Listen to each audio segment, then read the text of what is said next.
I am the Maven of the Eventide, and welcome to Vampire Interviews, which is not when I interview vampires yet.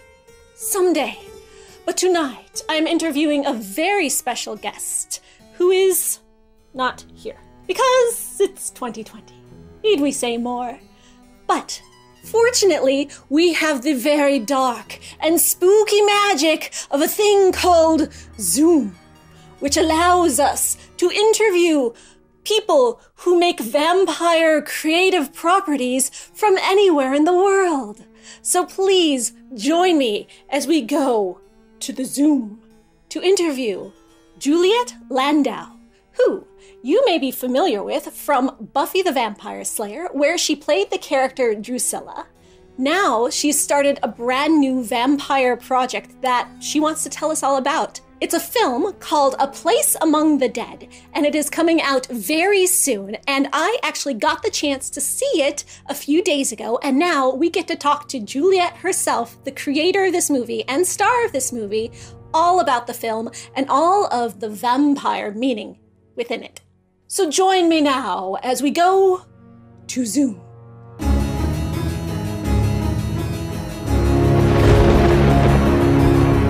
Juliet, thank you so much for joining me here. I'm so happy to be here. It's great to see you. I loved your film. It was so wonderful to watch. I'm so lucky I got the chance to see it early. Oh, thank you so much. Thank you. That means a lot. So, for those who are unaware, what is A Place Among the Dead? Well, it is my feature film directorial debut, and I star in the movie, and we have Gary Oldman, Ron Perlman, Robert Patrick, Lance Henriksen, Joss Whedon, and best-selling author Anne Rice appearing for the first time ever in the movie. Oh, that's so exciting. So, it's a vampire movie, obviously. What made you want to make a vampire movie? Well, the movie's about the repercussions of growing up under the sway of narcissism and evil. And I was thinking about it, and I was thinking the vampire could be the perfect metaphor for the ultimate narcissist. It's a being that drains you, takes everything for its own needs and desires. It often mesmerizes and has people in its thrall, which narcissists can be very charismatic and compelling. You have to invite them in, and very often you do invite those people into your lives. Of course, if in this movie, it's all about growing up in that environment that you have no power over. But I just thought that, it was sort of the extreme darkness, because we're really sort of looking at, the systematic snuffing of spirit, but all the way to the heinous taking of life. You sound like you have a lot of experience with this.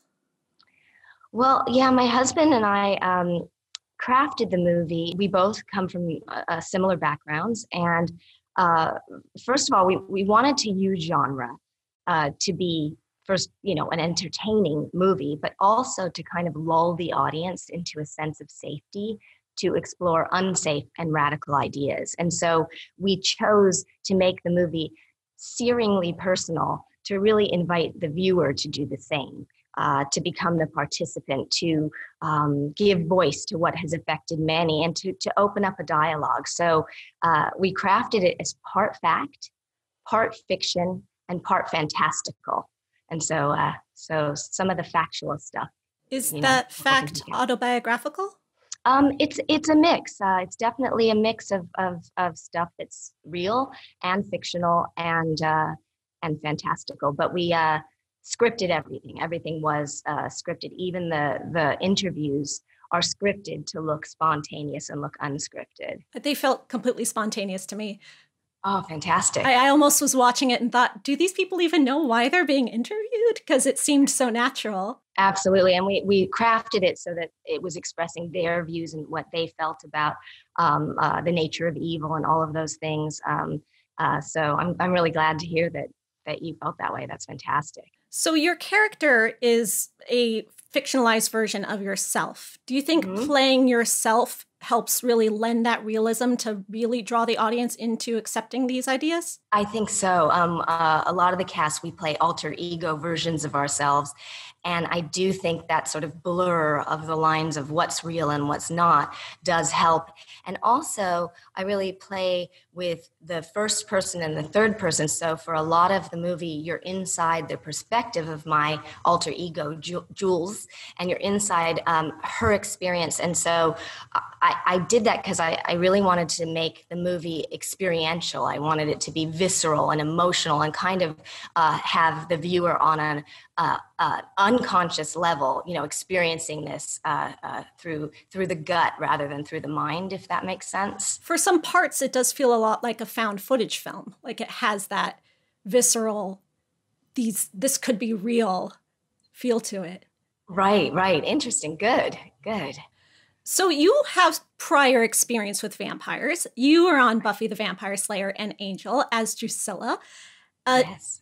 Did your interest in vampires start with Buffy, or had you been interested in them before? How did that come about? It really did start with Buffy, and it was such a delicious character to get to play.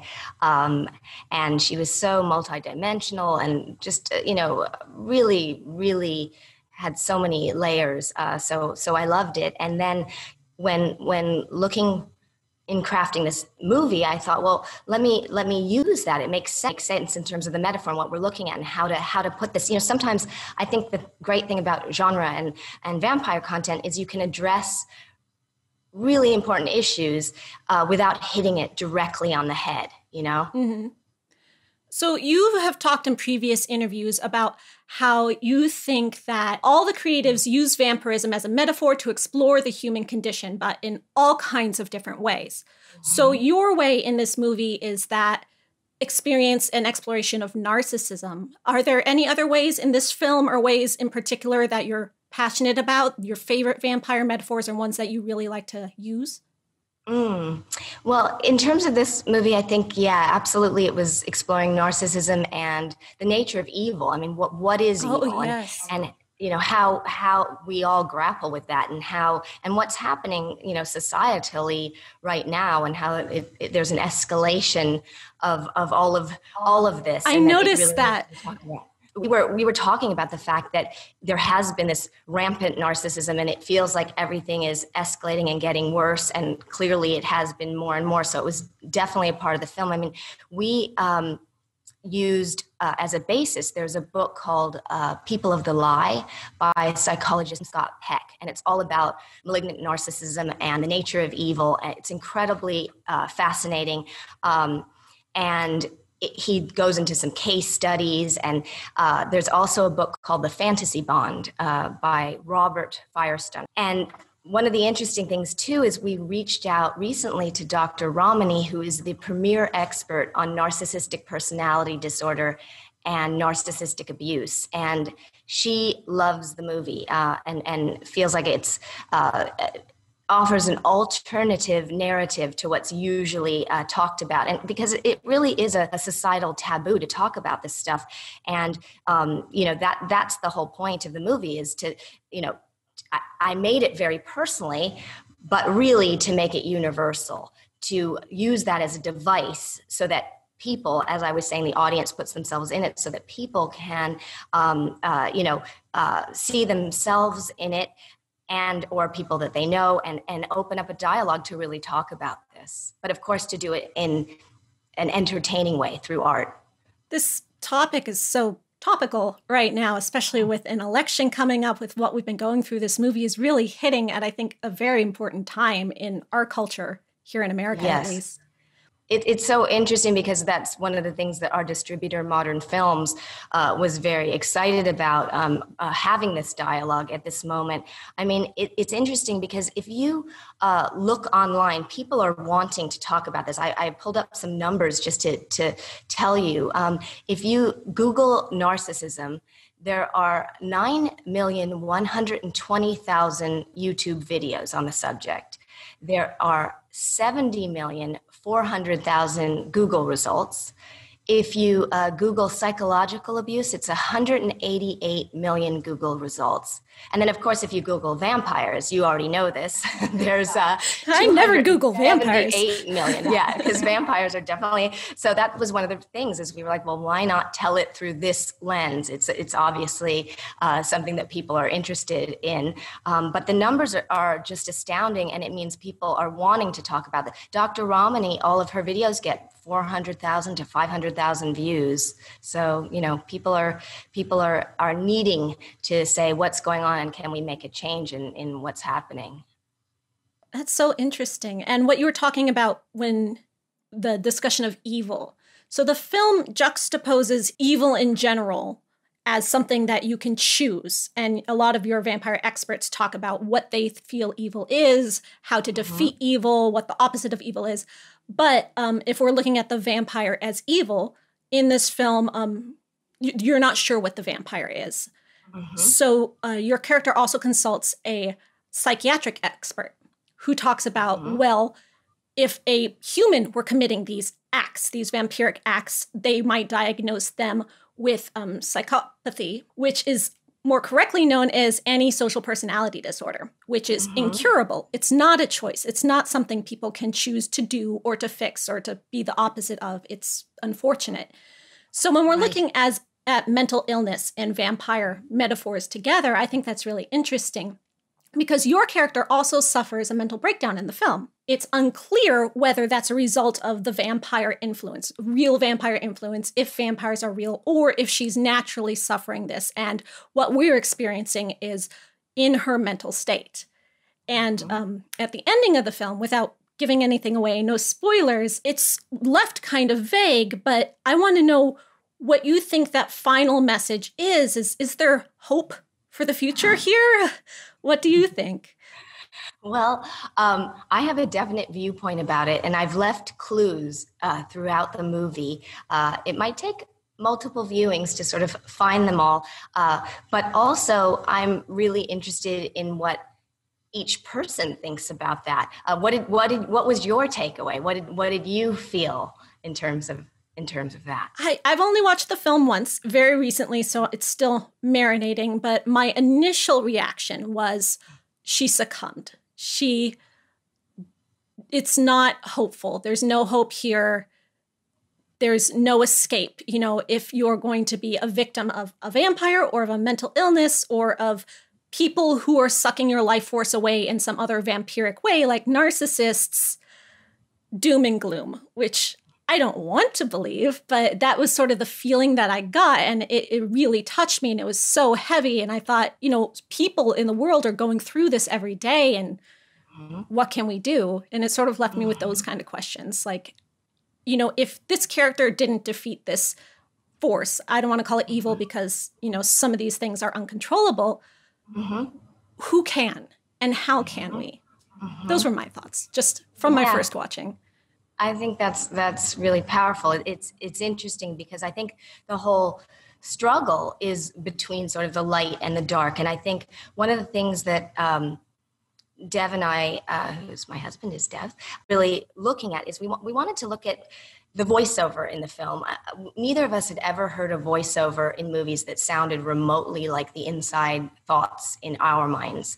And we were thinking about, well, where do a lot of those voices come from and how they come from the agreements we make with our parents and how those become the thoughts and the messages that you take with you for the rest of your life, and that they can lead to destructive choices. And so the whole point of the movie is, there is enough in terms of, as adults, we can change that. But you have to be conscious of it to change it. So I think it's interesting. Obviously, my alter ego on screen is making many destructive choices. And hopefully in my own life, I'm not anymore. I used to be doing that. And so that's one of the things that I wanted to talk about. And that's she doesn't seem aware of what's going on with herself. No. And I think a lot of people are like that. I mean, her, she keeps going in this one direction. And it's sort of like, going toward the unwinnable parent. you keep trying to reenact something, but it's worse and worse and worse as you go on, unless you stop that behavior and you say, you know what, I don't need to, this is a battle I can't win, but what I can do is make positive choices for myself. So I think, it's really interesting in that way. Also how often we all ignore red flags and keep going towards something, even if there's some little voice saying like, maybe this isn't the best idea. And so I thought, that was an interesting thing to explore as well. And even if it's not a literal vampire using its magical vampire influence to force you to do these things, sometimes it can feel that way. It's this uncontrollable force that you don't have the power yourself to battle without some sort of aid. Well, absolutely. And what's been so interesting is before lockdown, when we finished the picture, we had just finished it, we had these sneak peeks, and the response was so powerful and so beautiful. And the entire audience each time stayed for over 2 hours afterwards. They came out crying. People were talking about the movie and then started sharing intensely personal stories, the likes of which neither Dev nor I have ever seen at a movie before. And that's really why we made it. We made it to have that conversation. And so we're really excited that it's about to come out, and we're going to be having that I'm getting to talk to you about it, that I'm getting to talk to, it's going to be out in the world and going to get to talk to so many different people about it. So it's kind of like a therapy session in and of itself. Get some catharsis. Sort of, I guess, a little bit like that, cathartic, but it's also it's a ride. It's kind of also is a movie. So it takes it with takes vampires and death and blood and a lot of goth stuff, which I liked. Yeah. Speaking of which, the vampire in this movie is targeting young ladies, and we find out that he's doing it because he wants to preserve their youth, beauty, and purity. He thinks that by killing them, he is preserving their youth, beauty, and purity, because if they were to keep living, they grow old and die. But he's not really preserving it, because he's killing them and they're gone, they're dead. He's not turning them into vampires, they're just dead. And I thought that was an interesting sort of parallel to how the beauty industry in the world is vampiric in itself, because, the beauty industry will keep trying to sell you things to make you more beautiful, more young, that immortal feeling, but nothing that will ever actually work, because if it did, they'd stop selling you things. Right. So is the beauty industry the real vampire? I think you're right. I mean, it's really, a possible game that's sort of been set up for us all, and particularly women. And we have a character in the movie named Alex, and she's even says straight out loud, like, what's going to happen when I don't look good anymore? I mean, that's sort of her only feeling of value. One of the interesting things is a lot of the actresses in the movie, I think pretty much a lot of the actresses are women over 40. It just worked out that way, actually. One of them was scripted as a man, and then we thought of an actress, and because we were reading, auditioning people, and we just thought, oh my gosh, she would be perfect. So we changed it from Detective Sal, who was based on the second in command in South Central of Homicide, who actually consulted on the movie, and his name is Sal La Barbera, and we made it Detective Sal, but Sally. And so it's been really interesting, because a lot of the department heads ended up being women over 40. And so it's interesting that you're talking about that. It wasn't even a conscious choice. It just sort of happened, and maybe because of the nature of some of that stuff being in the movie. And I feel like being in Hollywood, being in that industry, that's something that impacts you a lot, that you've probably had a lot of experience in these other women as well, that would be really important to talk about. It's hugely, I mean, in much, and if you're 30, that's considered old. I mean, literally, I read for a role. I was in the run part to play the wife of someone who shall remain nameless, and I ended up not getting the role, and the actress who got it literally could be his granddaughter in age. Oh my God. And they're supposed to be contemporaries, you know. So it is something that we deal with all the time, but it's an interesting thing because part of, you know, the obsession with vampires, you know, is that idea that we could stay young and we could stay beautiful and we could stay virile forever.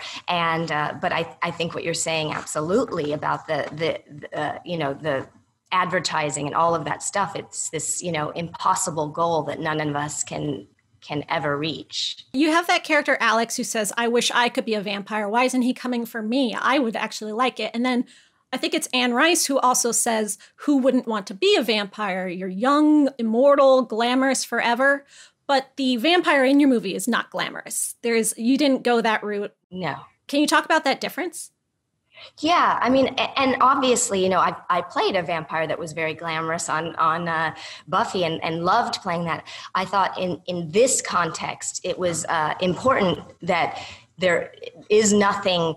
I mean, there's something I mean, what's interesting in our movie is you're never really sure if he's a vampire or a serial killer who is emulating a vampire. But either way, the traits are the same. It's still somebody snuffing out somebody else's power and light and life for their own volition, for their own needs. And so, you know, we really wanted to make sure that wasn't appealing in this context.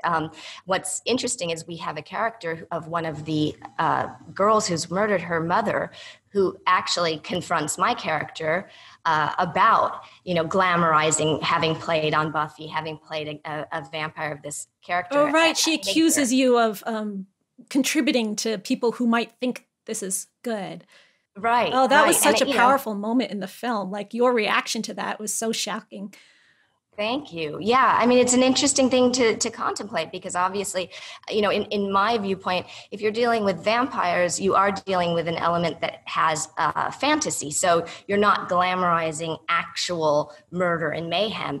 One of the things John, his show, and very pointedly and intelligently, is he wanted, whenever we were feeding on people or battling or got murdered, staked through the heart, all that kind of stuff. He wanted us to have the vampire makeup, the prosthetics, so that it was really clear that a high school wasn't going around killing people or people that, you know, these beings that looked like people. He wanted that differentiation to be like, these are the bad guys, these are the demons, these are the monsters, and she's on the side of doing what's, you know, saving the world and doing something positive. So he was taking care of that in a really smart way so that it wasn't misread as something that would be great to go and, you know, stake people through the heart, you know? So death is not sexy.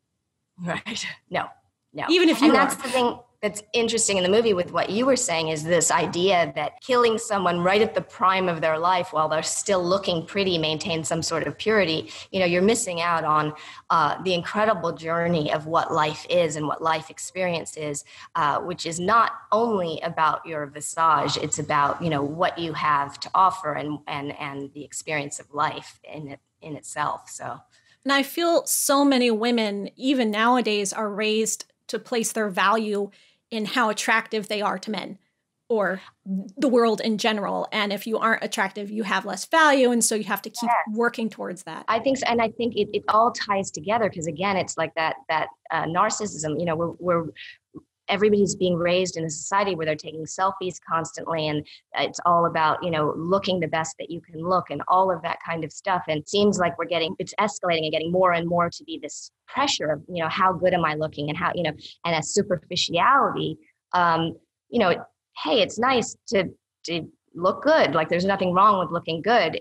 It's just if that's the only thrust of what we have to offer, and especially for women, if that's all that it is, there's nothing, you know, there's no intelligence, there's no love. It's really just about being an object. Then again, it's something that's really impossible to live up to, or only possible to live up to for a very narrow window of time. It's interesting because Dr. Ramani has written a book all about this and the sort of exacerbation of and how the culture is feeding all of this. And you're right, it's a business.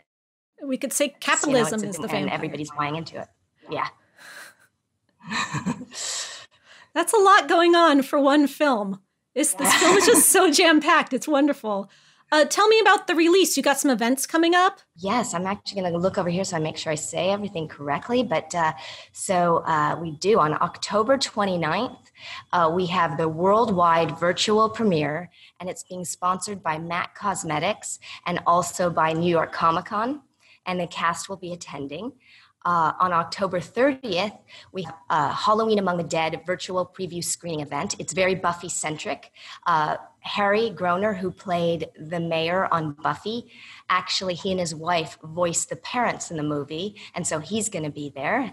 On October 31st, Tomorrow's Ghosts is hosting a preview virtual, everything's virtual, screening event. It's very music and goth-centric. So David J., who was in the band Bauhaus, he's in the film, he's going to be there. And then on October 30th, we have our premium video on demand run all across the US at Laemmle Theaters virtually and in theaters where possible. And then starting November 9th, the film will be hosted on the Modern Films platform and also in virtual theaters across the world as well. And can I give you the website link for people to get tickets to these? Absolutely. I'll put that link in the description. So just scroll down a little bit and you can click that. And these are virtual events, so anyone can buy tickets for them anywhere around the world. Absolutely. Yeah, all around the world. And it's modernfilms.com/A Place Among the Dead. So I know you'll put it below, but it's a pretty easy link too. Excellent. Is there anything else coming up for you after this film is out in the world? Do you have any future projects you want to talk about? I do. It's funny because I'm actually shooting this week in the midst of everything else. I'm actually, I was doing a recurring role on TNT's show Claws, and they are back up and running. And so I'm going to be coming back. I'm playing a character named Cordelia. So I'm going to be doing that. And then also the project that I met you on, it's called the Undead series now. It's expanded to a series. And all of the talented people that came to work with us on A Place Among the Dead are also back in the show, plus Willem Dafoe and Tim Burton. It's really exciting. And so, and we have some great movement on that as well. So I'll be keeping you posted. It's another one we can talk about because it's vampire centric. Absolutely. And that's like a documentary series? Yeah, it's completely a documentary. And it's funny. Again, it's one of the factual elements in the film. In the film, my character is making a documentary. And it's supposed to be that. It's that. It's actually that project. So that's another, it's funny because you can pick out a lot of different things and go, you know, which parts are real and which parts are not. And so, yeah, that's the project in the film that we're making. And in reality, we have made it. We've already shot, I'd say 80% of it, potentially 100% of it, because we have just fabulous interviews in the can that could be maybe up to 5 seasons worth. So that's amazing. I can't wait. Yeah, it's gonna be pretty cool. We've been working, our composer who did the score for the film has been working with us. So we've been doing all these incredible music tracks right now as well, which I love that part of the process. So, well, thank you so much for joining me tonight, for talking about vampires. Absolutely. I love what you do. And so I was so excited to hook up with you and get to, that you were able to see the film ahead of time. You're one of the first people on the planet who, in terms of outside the people that we had invited to the sneak peek. So I'm thrilled to have this conversation with you, and everything that you mentioned about the movie. It really strikes a chord with me. So I appreciate that. Thank you for including me. I'm honored. Thank you. Oh, bye. All the links to all the premiere events we talked about and everything else are down in the description. Scroll down, click on them. You can buy tickets to go to the events virtually, see the movie, see all the interviews and panels and everything else they've got going on between New York Comic Con and all the other places that are hosting events for Halloween weekend. It's 2020. I know you're stuck at home. What's better to do on Halloween than vampires? So please join me. I'll be there, and I hope to see you there virtually. Thank you so much, Juliet Landau, for coming on Vampire Interviews and sharing all that wonderful vampire information with us. The most topical vampire movie of the year. I can't wait for you all to see it.